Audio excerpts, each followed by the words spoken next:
Howdy y'all, Dr. K here. It is Wednesday, January 18th. First of all, happy Wednesday. Reminder, what day is it? Wednesday. First threaded discussion post due before you go to bed tonight. Okay, now all of the week one work has feedback in the grade center. Please, I am begging you on bended knee. Don't just look at the numbers. The numbers are shorthand. There is information inside each one of those areas for you. For your journal, there is a video. If you can't see the video, try going through another browser, Firefox, Chrome, Safari, whatever you got. I think everything else is pretty much obsolete. If you're working off an Acer running Windows 99, maybe you're still using Explorer. It's a very lonely world to be in, but okay, I don't judge. So if you first can't view that video, just try another browser. If it really doesn't play in a browser, occasionally somebody's got some weird security settings and you can't see my videos, email me. I'll put it in a Google Drive. You can access it that way, okay? For the threaded discussions, we had the book issue. It's week one. I am empathetic. I treat week one with the threaded discussions from a very gentle, learning, formative perspective. So don't just look at the number. Read the comment I wrote you, and there is an embedded rubric. Click to see what you would have gotten point-wise if I were being seriously hardcore with the rubric, which I will be going forward. Not because evil is my middle name, although some people believe it is, and do not ask to see my birth certificate. It's because each one of those criterion is specific and meaningful for your growth and understanding. Okay, let's be very clear. Some of the things people tend to miss, especially at the beginning, the first post, you always need to have a great question, and you'll see some of your peers did it, and those are the conversation threads that really got rich engagement. Why? Because we all start with the same content. We all start with the same prompt, right? But that's a starting place. Those questions that you ask, and the best practice is to write your response to the prompt and then step back, reread what you've just written, and take a moment. What more is there? What does this mean to me? How does this apply to me? What would I really like to know? You as an individual, right? You as an individual, your diverse needs, your diverse interests. Bring it into the learning process with this question. So grab it. At the end is always the best place to do it. If it's somewhere else in the threaded post, okay. But that first post, the one on topic, don't forget that question. A lot of people forgot to bring in an outside resource somewhere throughout the week in a response or in that initial post. Why? To help you as an individual bridge school and the real world, to find those connections, to see how this relates to what's really out there, to start building a resource library. And very often it is a resource shared by a peer that offers a different perspective to where we're going and what we're thinking about and trying to come to some depth of understanding of. It speaks to somebody else in the class in a way that maybe the original content didn't. There's no one way to think about research. There's no one way to think about how a specific aspect of a topic is meaningful for you. Those outside resources are huge and so crucial. Please do not forget them. All right? So please, threaded discussions, read the comment and look at your rubric. There is feedback on everything. Okay, so here we are, week two. And again, I apologize about the book drama. Okay, moving on.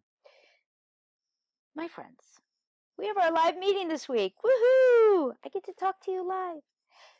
Couple of things. Number one, notice, right? It's not just because I want to do my airport traffic controller. Mon back, mon back. No, although blue is such an awesome color. This is an important part of being a graduate student, a 21st century graduate student, a 21st century graduate student in education, exploring different ways of communication and different ways of being and learning. So I know a lot of people, and believe me, I hear it all the time. I took an online class. I didn't think I'd have to show one live scheduled meeting with the rest of the class. Okay? Please make sure you have your headsets or your earbuds plugged in before you enter the room, before you click to enter the room. It's kind of like a cognitive overload issue. If you plug it in after you've come in, sometimes your computer doesn't want to see it. Now, if your computer is a laptop or a tablet, I'm sure you have a built-in microphone. If you're working off a desktop, you may need to be sure that the headset or the earbuds you're using have a microphone built in, which most of them do nowadays, but not all of them. If you don't have a mic, drugstores sell them. Sports stores now sell so that you can, plug it in and keep running or working out and still be able to talk on the telephone. You really want to have a headset or earbuds that have a microphone. We don't want to use the telephone. I will only turn the telephone on if we absolutely have an audio crash. But if we use the telephone, I can't do breakout rooms. So then we'll all be in one room at the same time instead of being able to break out into pairs or small groups. And that's good stuff, okay?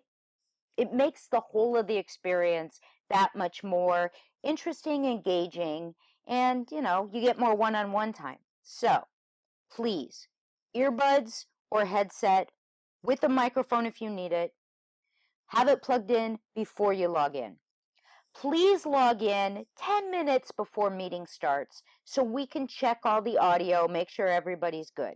When you log in, I'll say, hey, George, please turn on your mic and say hello. Let's troubleshoot if we have to. That's why we want to log in 10 minutes early. I know you guys are busy. I know this is taking time out of your lives. Me too. So we want to use the time that we have allotted to actually do stuff, not stand around and troubleshoot audio. Okay? I will log in 15 minutes early, make sure everything is set. You please log in 10 minutes early.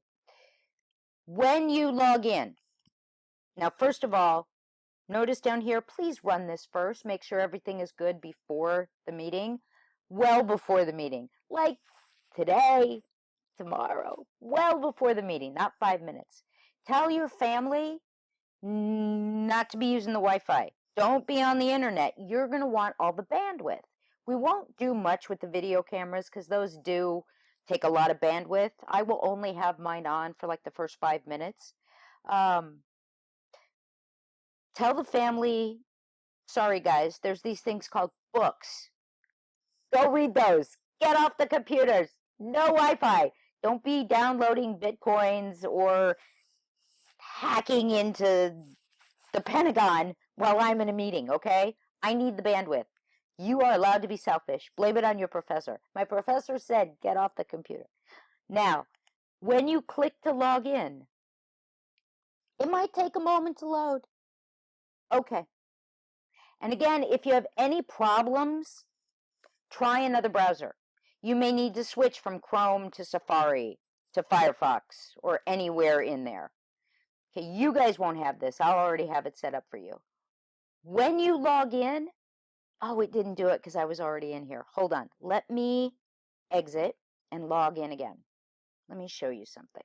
I definitely want to show you this. When you log in, please forget that I was just in. Oh, it's going to log in. You're going to see a login page that's going to say sign in as a guest and name. Put your name in that box. Don't type in guest. It's like Animal House when they were asking them to take the pledge and they said, repeat after me, I state your name. And all the guys go, I state your name. Don't do that. Name, box, type your name. And if anybody actually types the words, your name in that box, seriously, okay, don't do that. Type your actual, authentic name. You don't have an account. You guys come in as a guest. Faculty have accounts. Oy vey, lucky us. So when you come in, at the top, you will see an icon. I guess I need to turn the audio on so you can see it. Jeepers. Okay, you'll see this icon, the microphone. You have to turn it on. White means it's not on yet. You have to click. Notice how it turned green. Notice how when I'm speaking, there's little sound bars, which means it's picking it up. Okay, anybody else in this room now should be able to hear me. Considering how loud I am, people in other houses are probably hearing me right now too. Notice over here in this corner, those, oh, you can't see it. Hold on, let me move that over. Sorry. Notice in the upper right-hand corner, there are status bars. It should be green. It means that your Wi-Fi is strong. If it's yellow, yell at your family to get off the computer. If it's yellow, make sure you've closed your email. You've closed any other windows you may have in the background. Notice there will be a chat box. If you're having any audio problems or throughout the meeting, I may ask questions and say, come on, guys, what do you think? Give me a yes, give me a no, give me an up, give me a down. You simply type in and hit the return key. Booyah. Everybody can see it. Nobody can see when you're typing. We get a notification that Dr. K is typing, but we can't see what you're typing till you hit send. If you're trying to write something that's long, a mini manifesto, here's the protocol. Blah, blah, blah. I really love what we're talking about. I think this is awesome, but here's what I'm worried about. ... Send. The ... tells the rest of us, you're not done with your thought. So rather than taking, because remember, it's an online environment. If I see for 8 minutes that George is still typing his comment, I think either George's computer has frozen or George's cat is sitting on the keyboard, which happens. I love when that happens. And then we get these kinds of brilliant comments. So I say this with good humor because I've been through this a million times. It's not so funny when you've had a long day at work and you're exhausted and you really want to get the most out of the 90 minutes that you have with the class and the faculty person, and this is what you get. So those are some basic norms. If it's a long comment, ... send, then go back to writing more. It's all good. Notice one more thing. You will see this. You won't see the video camera. I won't be turning them on, so don't worry. You don't have to put on makeup and look fabulous. I won't. Why should you? Okay, you'll notice that there's also this icon with the little guy. When you click on that, you see you have a host of shortcut communications. If I have a question, I raise my hand. It will come up over on the sidebar next to my name, right? And see how you can tell I'm talking, blah, blah, blah. My mic is moving. When I say please mute your mics, which after we do a sound check, please do, so that we don't get tons of background noise and feedback drama, whatever. Here's how you mute your mic. Remember how I clicked it to turn it on? If I simply click it again, boom. See how it's got the slash? That means I'm muted. Some people are like, oh, that's too clumsy. I don't want to do that. I'm scared I'm going to mess it up. Notice the little triangle. If you click on the little triangle, you can say, mute my mic. You can do it that way as well. So here we go, guys. Happy Wednesday, and I'll see you online.